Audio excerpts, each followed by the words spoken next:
Hi, Miku! Hi po. Ayan, good evening sa'yo, Miku. Good evening din. Ayan. Miku, diretso na tayo sa pag-uusapan natin ngayong gabi. Apa. Ano bang problema ni Miku at napatawag sa usapang LDR? Meron po akong naging boyfriend for 12 years. Mhm. Kaso po, ngayon po wala na kami. Mhm. So, the story is, umabot kami ng 12 years. Ika-4th year namin, doon ko lang po nalaman na married pa po siya. 12 years yung relationship ninyo? Yeah. Tapos, nung 4th year ng relationship nyo, Yung 4th year na relationship namin, saka mo lang nalaman na married pa siya? married siya. Kasi Okay. that time, nag-work po ako sa Japan. Okay. So, friend ko siya. Mhm. So, yung naging na-develop na lang po, naging kami. So, lagi po kami magkasama. So, hindi ko po nakikitang meron something. Okay. Kasi doon na rin po siya tumitira sa apartment ko. Mhm. Hindi na siya, minsan lang siya din na uwi doon sa tinitira niya. Actually is US Navy. Okay. And then? And then, yung nalaman ko po, ika-4th year po namin, na married pala siya, lumayo po ako. Mhm. Pumunta po ako ng Korea. Okay. Nagstay po ako doon ng mga one month and a half. Mhm. So, patay po yung cellphone, pero na-detect din niya ako na nandun ako sa Korea. Mhm. And after nang sinundan niya ako doon. So, nag-usap po kami. Nag-usap kami, so kinonfess niya lahat sa akin na ganito, ganyan. Yun nga, married pa siya. Na ayusin niya yung divorce niya, ganyan. So, syempre po, 4 years na. So, hindi ko na siya ma-let go. Okay. So, mahal ko na po eh. So, Mhm. pinatawad ko. Pero yun yung consequence ko. Alam ko na po yung magiging consequence ko sa sarili ko. So, naging kami ulit. Naging okay yung usapan namin. Then, lagi ako nasa Japan. Uuwi siya sa Pilipinas. O alternate yung uwi namin. O uwi ako ng uwi ako ng Japan. Uwi siya ng Pilipinas. Mm. So, ganun po yung naging routine namin. So far, I'm single mom. I have 2 kids. Yung Pero kids na malalaki to din. ay from kanino? Sa kanya ba? No. From someone else? Yes. Sa start pa Pero lang ng okay naman po. relationship nyo, alam niya na yon. Yes, kasi magkaibigan po kami before naging kami. So, yung story ko po, before naging kami, alam niya po. Mhm. Yes. And then, yun na nga po, hindi pa rin, sabi niya, inaayos niya yung divorce niya, pero which is, hindi ko na din po alam kung totoo o hindi. Basta, iniisip ko lang, sa ngayon, masaya ako, Mhm. at okay naman siya sa family ko. Pero yung family ko before, hindi niya nila alam, hindi ko sinasabi. Okay, fast forward tayo ng onte kasi we have 12 years of your life Okay. together eh. So, eto na po. Mm. Yung nag-celebrate kami ng every birthday ko, umuwi siya ng Pilipinas, nagse-celebrate kami. Pero, ina-advance namin yung celebration namin ng anniversary namin for every year. So, this year, nag-celebrate kami ng 12 years. This year, nag-celebrate kami ng 12 years namin. Mm. Then, after nun, pumunta ako umuwi siya sa Pilipinas. Then, after nun, bumalik ako ng Japan. Mhm. Then balik na naman ako dito. Then yung mga friends ko nag-visit sa Japan. Mm. So doon kami nagstay doon sa bahay ng boyfriend ko. Mm. So wala naman ako nakitang something, pero parang nakikita ko parang konting irritable na siya, parang ganon. Mm. Pero very smooth po. Yung relasyon, hindi naman siya aloof sa akin, hindi naman siya nag-cold, wala naman. Kaya lang napapansin ko parang irritable yung smoke niya, minuto. Parang may something na gumugulo sa kanya na hindi ko naman matanong kung bakit. Okay. Bakit di mo matanong? Kasi alam ko hindi naman niya ako sasagutin. Kahit 12 naman years tanungin of ko your din, life, hindi pa rin siya ganun ka-open sa'yo? Hindi po. Marami. Ito nga po, yun nga. And then, umuwi na ako dito sa Pilipinas. Ngayon, pagdating ko po dito, parang meron akong naramdaman na hindi woman instinct po siguro, no? Na parang kakaiba. Na lakas ng kutob ko. And then, umuwi kunyari ako ng April 15. Bumalik po ako ulit ng Japan ng April 19. Ang sabi niya po kasi, pupunta siya ng Guam.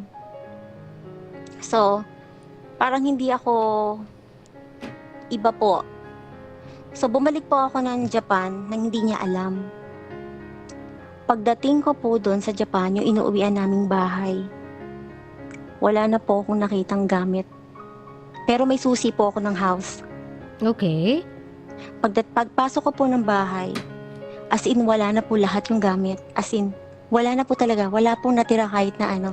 Okay. Ang natira na lang niya doon is yung toiletries niya, damit na pinagsuotan niya, and then towel. And then sabi ko, babalik to. Kasi bawal po doon sa Japan na nagtitira ka ng kahit na maliit na bagay lang. Bawal po yon. So sabi ko, babalik to. So, siyempre po, naghihiyak na ako kasi shock po ako eh. Wala na nga po nakita na kahit na ano. Tumawag po ako sa mga kaibigan ko para pick upin, para siguro po kung wala na talaga ako makikita doon, ma-pick up po ako nila. So, pagdating po ng dalawang kaibigan ko, so na-shock din po sila. Hindi na po ako makakapagsalita kasi shock po talaga ako, natulala ako. And then, sabi nila, alika na, alis na tayo kasi baka hindi na siya umuwi. Baka iniwan na lang to for itatrash na lang yung mga naiwang gamit. So ako, sabi ko, hindi, babalik to. Alam ko, sabi ko ganun. Kaya lang po sa sobrang hiya ko sa mga kaibigan ko, sumama na po ako. And then after nun, gumawa ng way yung kaibigan ko, baka matrack namin siya kung nasan siya, kung baka po nasa loob siya ng pinagtatrabahuhan niya. So umikot po kami. Hanggang sa nakakita po kami medyo i-fast forward natin ng onte Okay. kasi mabagal yung kwento mo tapos parang ang haba-haba pa nito. Tapos pahina na yung boses mo. So, dire-diretso natin yung kwento. Huwag kang tumigil. Okay, in the end po, nakita din po kami. Tumawag po yung kaibigan ko sa akin, sabi bukas po yung yung ilaw ng bahay. So, pumunta po ako doon. Tapos nakita po kami. And then, yung nakita kami, sabi ko sa kanya, ano to, bakit ganito? Tapos parang siya pa yung parang galit, bakit nandito ka? Na-shock po siya eh, kasi kakauwi ko lang. Bumalik ako. Sabi niya, ba't nandito ka? Ganyan. Uuwi ako ng Pilipinas po para i-explain ko to lahat sa'yo. So, yun nga po. Nag-usap kami and then sabi niya na yun, nagkakasakitan na kami at the same time siya nasisigaw na rin naman daw niya ako, naawa na daw siya sa akin kasi giyak ako. Rason yun para simutin niya yung laman ng bahay niyo? Yeah. Nasaan yung laman ng bahay niyo? Hindi niya po sa akin sinabi na babalik na siya ng US. Babalik na siya ng family niya. Okay, pero sinimot niya yung laman ng bahay ninyo? Hindi ba kayong dalawang bumili nun? Lahat ba ng gamit doon kanya? Hindi. Yes, sa kanya naman po yun. Kanya po lahat yun. And then, yun. Ako po, syempre mahal ko, hindi ko kayang i-let go agad. So, nag-usap kami. Pero alam ko na sa sarili ko na doon ang punta niya. Pero hindi pa rin niya sa akin sinasabi. Hindi pa rin siya umaamin sa akin. Doon ang punta niya? Saan yun doon? sa family niya sa US. Okay. So, yun po, ngayon bumalik na po siya doon hanggang sa iniwan niya sa akin yung cellphone niya. Doon, iniwan niya sa akin yung cellphone niya. Siguro in-erase, hindi ko alam ko baka may in-erase lang siya importante doon. Pero hindi niya enough yung Facebook niya. At the same time, naka-iCloud yun. So, dumadating yung mga lahat ng emails. So, doon ko po nakita na yun na yung retired na po. Na nandun niya siya sa family niya. Pero, Family niya, meaning bago to say, yung first family niya, yung Yeah. wife niya?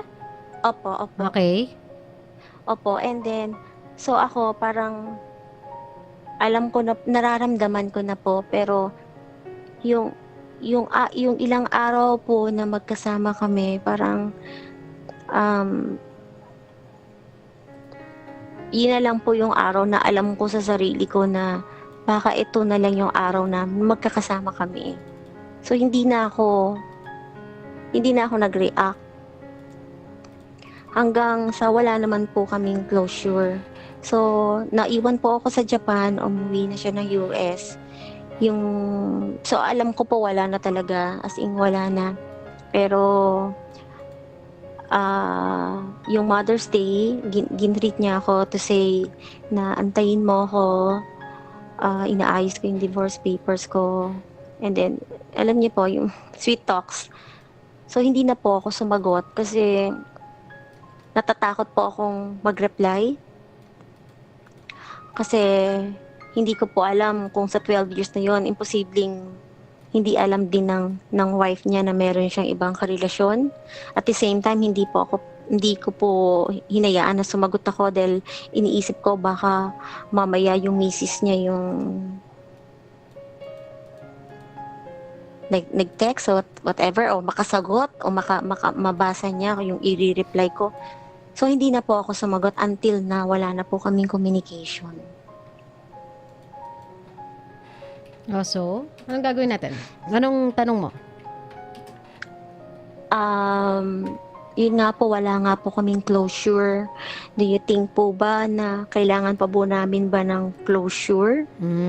Ganito, no, Miku, simula pa lang kasi, I thought naman na hindi lang siya divorced or hindi lang siya legally separated sa kanyang wife. Hindi mo naman na-explain na sila pa rin ng wife niya. So, basically, you've been an other woman or the other woman for 12 long years and you let it happen. Opo. Hinayaan mo lang siya. And you know, well, in fact, nasa utak mo, with his situation as a US Navy, bawal yun sa kanila. He'll lose everything. I Once know. nalaman yon na meron siyang other woman. So, there's basically no way na isa sa alang-alang niya yung retirement benefits niya, yung position niya sa US Navy para lang sa relationship ninyong dalawa. Though ngayon, retired na siya at sabi niya nga, quote-unquote, inaayos daw niya yung divorce paper niya with his wife, yet kasi you said nothing. Ni hindi mo sa kanya sinabi na I know everything. You don't have to lie to me. Sa inyong dalawa kasi nagpretend kayo eh. Siya nagpre-pretend siyang inaayos niya yung relationship niya or inaayos niya yung sarili niya, ginagawa niya yung tama para magkasama kayo. Ikaw naman nagpre-pretend ka na you believe in him.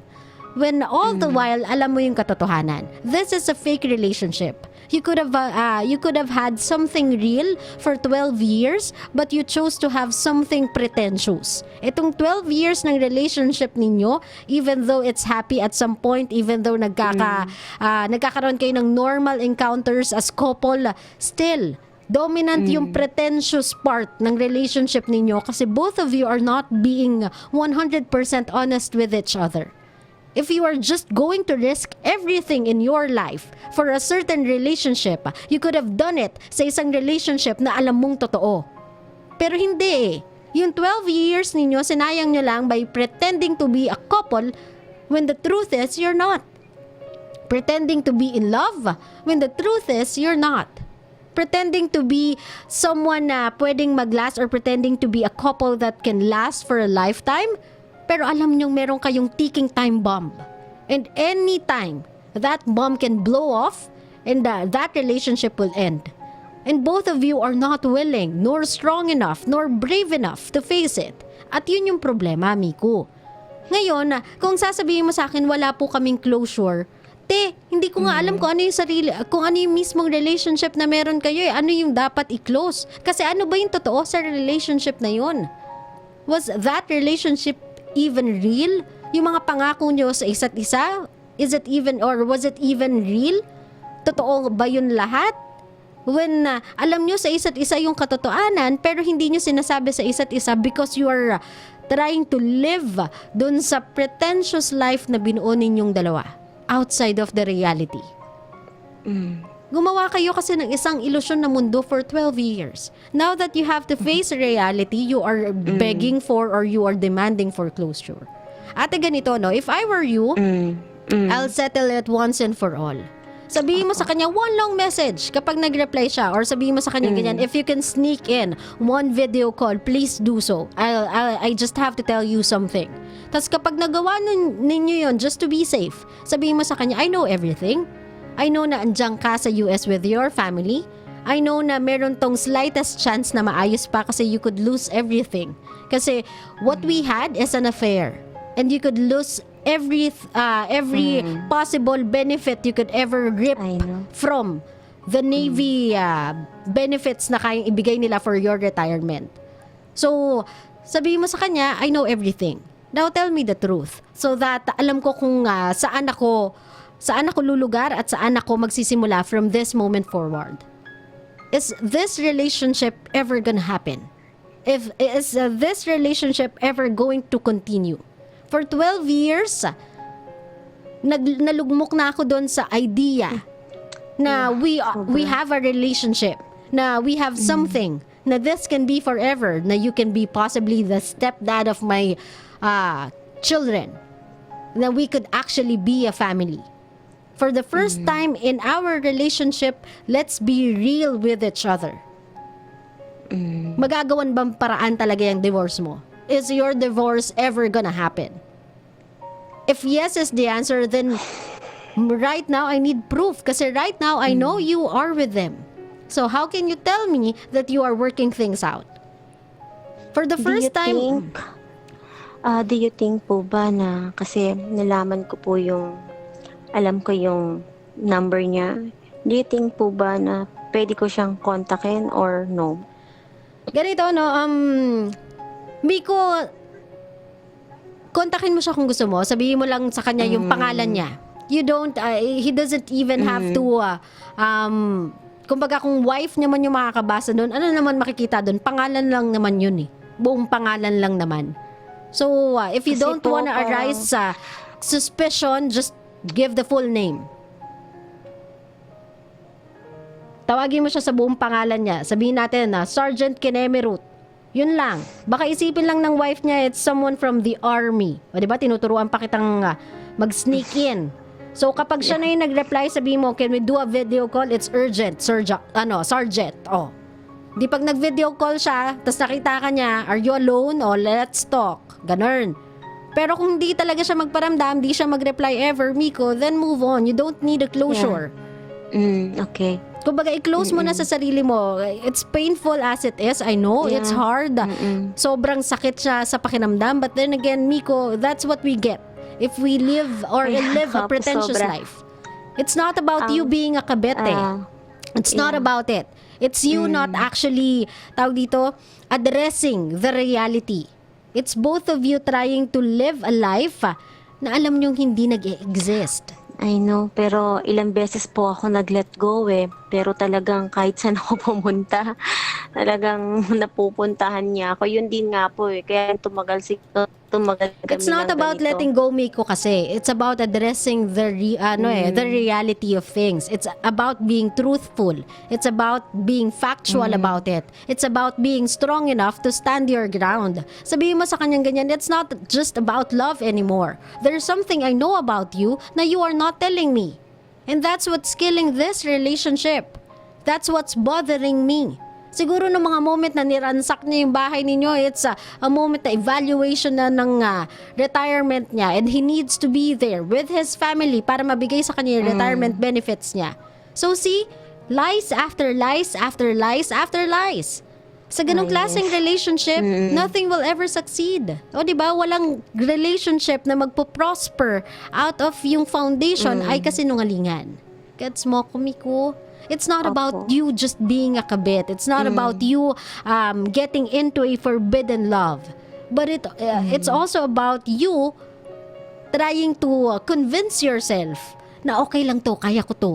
Hindi ko na to sabihin sa kanya, kaya ko na to sa sarili ko, na okay na ako dito, hindi na ako mag-ask for more. I can settle for this, basta makasama lang siya. That's noble. Pero is it smart? No. Kasi at the end of the day, ganyan ka. You'll be left with nothing but memories. Yung memories pa na yun, hindi mo mapanghawakan kasi for the past 12 years, you know something na hindi mo sinasabi sa kanya at hindi niya din sinasabi sa'yo. At hindi ka nagkaroon ng courage to admit na you know it. You just live with the pretensions na ginagawa niya na everything's okay, na he's separated already with his wife. You were okay with that. At yun yung mahirap doon, Miko. You give yourself something that's beyond your worth. Na hindi dapat yun yung nagde-define ng kung ano yung dapat para sa'yo. Nagsettle ka with that. So that's what you get. Naintindihan mo ako, Miko? If hindi mo siya makausap ulit, hindi mo na siya mabalikan ulit, hindi ka na niya harapin ulit, sabihin na lang natin na wala na, nasayang yung 12 years. Day. Yeah, pinaka-last na namin yung Mother's Day na gidreak niya ako pero hindi na ako nag-reply back. So, kasi ang iniisip ko na lang din na okay, nandyan ka na.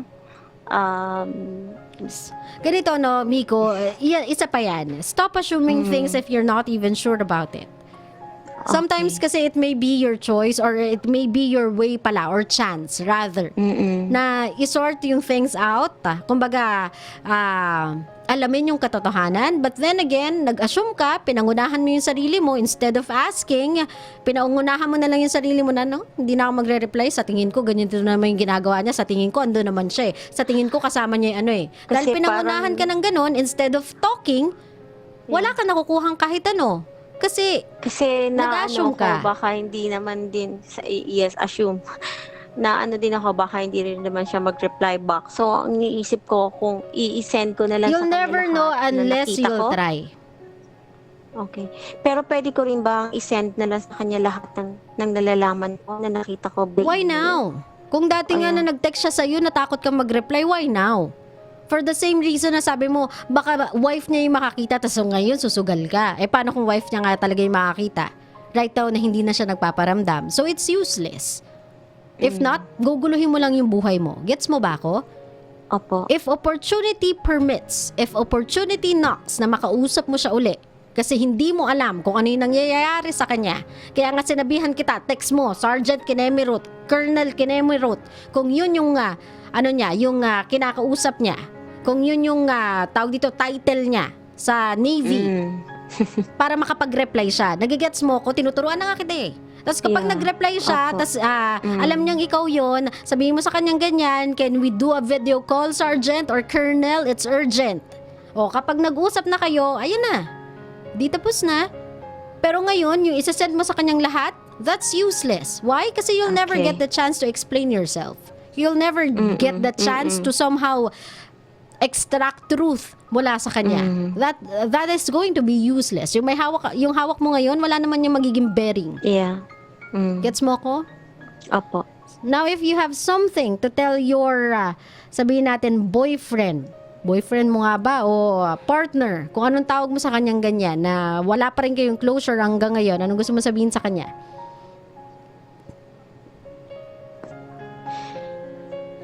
Wala. Hindi ko po alam. See? Speak up, te. Nothing will ever be heard or nothing will ever be cleared unless you'll talk. Have the courage to talk. Meron kang 12 years of your life you wasted with this man. You deserve to talk. Alam mo yung katotohanan but you don't want to defend yourself. Alam mo yung katotohanan but you don't want to stand up for yourself. So how can you ever expect people to respect you Expect people to understand you. Expect people to go back to you. Kung hindi mo nga kayang Kasi- panindigan yung sarili mo. Kasi ngayon iniisip ko kasi na nandun na siya. So, ayoko na sanang gumulo pa. Kasi ayoko na sana. Assumption, te. Puro ka assumption. Noon pa lang ganyan na yung ugali mo.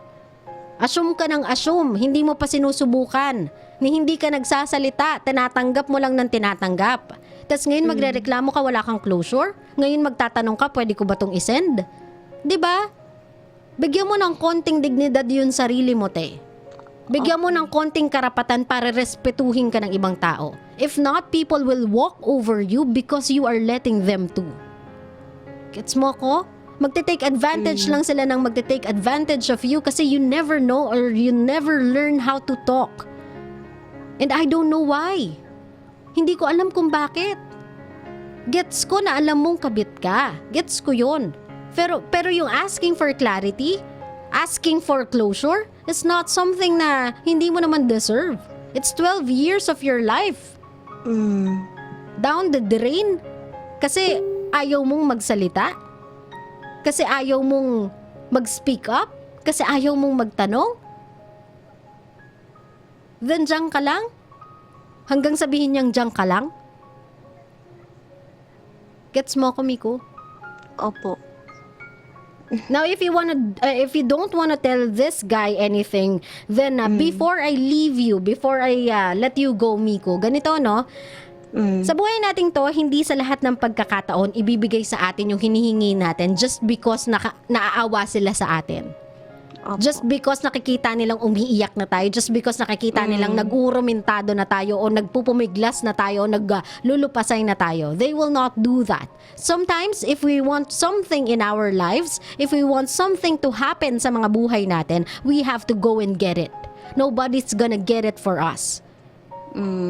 So if hindi mo gusto na yung mga tao nag-walk all over you, if hindi mo gusto na ganyan yung nangyayari sa buhay mo, then stand up for yourself. Protect yourself. Gets mo ko? Yes. Sana nga gets mo ko, Miko, no? It's about time that you protect yourself. Kasi if you cannot even protect yourself, if you cannot even stand up for yourself, then I don't know kung paano mo ipagtatanggol yung anak mo. Kung ikaw lang mismo, hindi mo ipagtanggol yung sarili mo. Okay? Okay. Sige. Ingat ka, Miko. Paalam. Maraming salamat for sharing your story sa Usapang LDR. Thank you, Miko.